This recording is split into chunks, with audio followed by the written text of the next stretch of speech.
The live TV, सच सबसे आगे। नमस्कार, द लाइव टीवी आप देख रहे हैं, आपके साथ मैं हूं आदित्य कुमार। दरअसल अडानी को लेकर जिस तरीके से राहुल गांधी पहले से ही सवाल खड़े कर रहे थे और उसको लेकर अब जिस तरीके की बातें निकलकर सामने आ रही हैं, कोयला घोटाले की जो बातें निकलकर आ रही है, ये कहा जा रहा है कि इंडिया गठबंधन अगर जीतेगा तो अडानी के ऊपर कार्रवाई होगी। और अडानी को जिस तरीके से फ्री हैंड दे दिया गया था सरकार के द्वारा कि अडानी कमाई करें, ऐसे करें, घोटाले पे घोटाले करते रहें, इससे कितना ज़्यादा नुकसान देश का हो रहा है ये भी आप ज़रा समझिए। दरअसल बताया गया है कि एक फाइनेंशियल टाइम्स है, उसमें एक खबर छपी है कि अडानी ने इंडोनेशिया से ख़राब क्वालिटी का कोयला खरीदा और फिर देश में सरकारी बिजली कंपनियों को अच्छा कोयला बताकर बेचा। सीधे भाषा में अगर समझिए, यानी दूसरे देश से खराब कोयला खरीदा गया जिसकी क्वालिटी खराब थी, उसको अच्छा बताकर यहां पर प्रस्तुत किया गया। मतलब ये आप समझिए, अच्छा बताकर कितने पैसे भारत के जो है अपनी जेब में भरे, इससे आप अंदाज़ा लगा सकते हैं। मतलब दूसरे देश से लेना खराब चीज़ें, अपने देश में अच्छा बताकर उसको कंपनियों को देना और उसका प्रॉफिट अपनी जेब में डालना, इस तरीके से कमाई अडानी कर रहे थे। और ये सीधे तौर पर लिखा है कि अडानी ने बिजली कंपनी से सौदा 6000 किलो कैलोरी वाला कोयला बेचने का किया था, लेकिन उन्हें 3500 किलो कैलोरी वाला कोयला बेचा गया है। इससे भी आप अंदाज़ा लगा सकते हैं कितना बड़ा अपने आप में यह घोटाला है। 6000 किलो कैलोरी वाला कोयला बेचने का दावा किया गया था और 3500 किलो कैलोरी बेचा। अडानी ने ये कोयला इंडोनेशिया से $28 टन की कीमत पर खरीदा था और कंपनियों को 91 टन की कीमत पर बेचा था। अडानी ने इस प्रक्रिया में काफ़ी मुनाफा कमाया। आप समझिए 28 और 91 कितना ज़्यादा गैप वेरिएशन है और किस तरीके से ये पूरा हुआ। और इस घटिया क्वालिटी के कारण, इस घटिया कोयले के कारण इस्तेमाल से, इसका जो इस्तेमाल हुआ उसकी वजह से वायु प्रदूषण देश में बढ़ा है। आप समझिए ये मामला गंभीर है, क्योंकि देश में हर साल करीब 22 लाख लोग वायु प्रदूषण से मरते हैं। यह आंकड़ा अपने आप में बताता है किस तरीके से अडानी को बड़ा फायदा पहुंचाया गया, बड़ा प्रॉफिट पहुंचाया गया। और उस प्रॉफिट को सीधे तौर पर देखकर यह लगता है कि देश की जनता के साथ कितनी बड़ी गद्दारी की गई है। 22 लाख लोग वायु प्रदूषण से मरते हैं। अगर AQI की आप बात करेंगे, एयर क्वालिटी इंडेक्स की बात करेंगे, अगर दिल्ली की देखेंगे तो किस तरीके से सांस लेने लायक हवा नहीं है। लोग मास्क लगाकर चलते हैं, आप समझिए बिना कोरोना के मास्क लगाते हैं वहां पर। फाइनेंशियल टाइम्स में रिपोर्ट छपी है कि Adani suspected of fraud by selling low grade coal as high value fuel. आप समझिए, यानी लो ग्रेड का मतलब जो जिसकी कीमत बिल्कुल कम है, उसको हाई वैल्यू पर बेचा गया। मतलब हाई वैल्यू भारत में बेचा गया और उसका 3-4 गुना ज़्यादा पैसा कमाया गया। ये काम हो रहा है। क्या ये सब सरकार को दिखाई नहीं दे रहा था? राहुल गांधी लगातार अपने मंचों से अडानी और अंबानी को लेकर तीखे प्रहार करते रहे और जब मोदी जी को लगा कि अब हमें भी इस पर बोलना चाहिए, तो मोदी जी भी राहुल गांधी के पिच पर बैटिंग करते हुए नजर आने लगे। उन्होंने भी एक बार अंबानी अडानी बोल दिया, उसको लेकर बड़ा छीछा लेदर भी हुआ, बड़ी सारी चीज़ें हुई।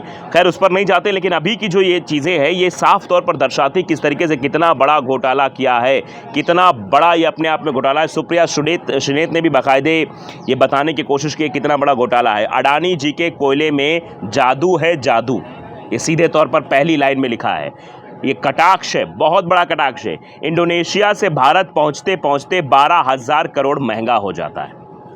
यानी जो कोयला इंडोनेशिया से भारत आता है उसकी वैल्यू अपने आप बढ़ जाती है, 12,000 करोड़ रुपए महंगी हो जाती है। ये पैसा अडानी जी बिजली बिल बढ़ाकर आपसे खुलेआम वसूल रहे हैं। और वो चोरी से डरते क्यों नहीं? क्योंकि प्रधानमंत्री खुद उनकी रक्षा कर रहे हैं। ये सीधे तौर पर टारगेट किया गया है। अब ये मुद्दा, क्योंकि आप जान रहे हैं 2 चरणों का मतदान अभी बाकी है और ये मुद्दा अब तेजी से उठेगा, क्योंकि अडानी का ये एक्सपोज होना ये अपने आप में एक कह सकते हैं संजीवनी भी है इंडिया गठबंधन के लिए और मोदी सरकार के लिए, या फिर पूरी बीजेपी के लिए एक बहुत बड़ा झटका माना जा रहा है।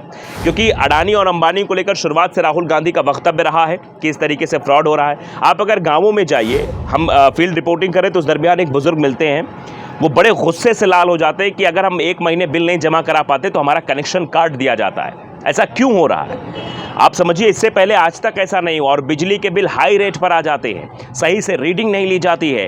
प्राइवेट कंपनियों को ठेका दे दिया गया है, रीडर जो होते हैं बिजली का बिल जो निकालने जाते हैं वो आते नहीं हैं और फिर अगले 3 महीने 4 महीने बाद आएंगे तो अपने आप रेट बढ़ जाता है। किस तरीके से जनता को हर हिसाब से झेलना पड़ रहा है। जो ख़राब क्वालिटी का कोयला है, आप जानते हैं अगर कोयला ख़राब होगा तो उसमें से जो गैस निकलेगी, उसमें से जो प्रदूषण फैलेगा वो कितना नुकसानदेह है एनवायरनमेंट के लिए। ये शायद अडानी को नहीं समझ में आ रहा है।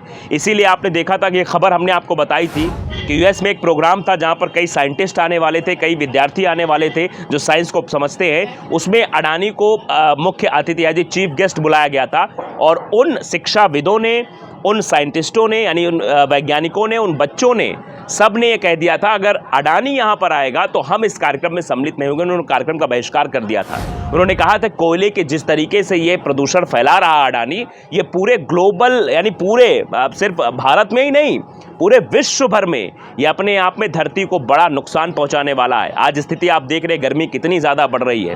पेड़ों के बारे में कोई बात नहीं कर रहा है, लेकिन इस तरीके से ख़राब कोयले को लाकर भारत में उसको अच्छा कोयला बताकर उससे काम किया जा रहा है, उससे प्रदूषण फैल रहा है, उससे कितना बड़ा नुकसान हो रहा है। आप देखिए एक के बाद एक लोग इस पर एक्स पर पोस्ट कर रहे हैं, लिख रहे हैं कि कितना बड़ा घोटाला करेंगे ये, किस तरीके से देश को लूट लिया। सुप्रिया सुनेत ने और भी लिखा, अडानी पर बड़े धोखेधड़ी के आरोप हैं और क्या क्या है एक एक बताने की भी कोशिश की है।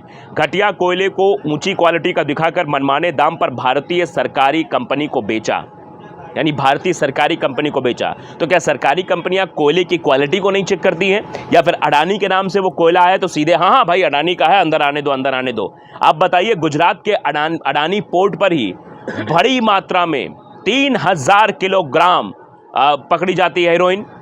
आप समझिए इतनी ज़्यादा मात्रा में वो मादक पदार्थ वहाँ मिलता है, कोई कार्रवाई होती है क्या? मीडिया में खबरें आ जाती हैं। यानी गुजरात में जिस तरीके से हब बना दिया गया, जो चीज़ें हो रही हैं, अडानी का नाम आते ही कोई नाम नहीं लेना चाहता, कोई कार्रवाई नहीं होनी चाहती, हरी झंडी दिखा दी जाती है। आपने फिल्मों में देखा होगा कि जब चेक पोस्ट से कोई माल गुजरता है जो अवैध तरीके से माल ले जाया जाता है तो किसी का नाम बता जाता है कि भाई फलाने का है, जाने दो।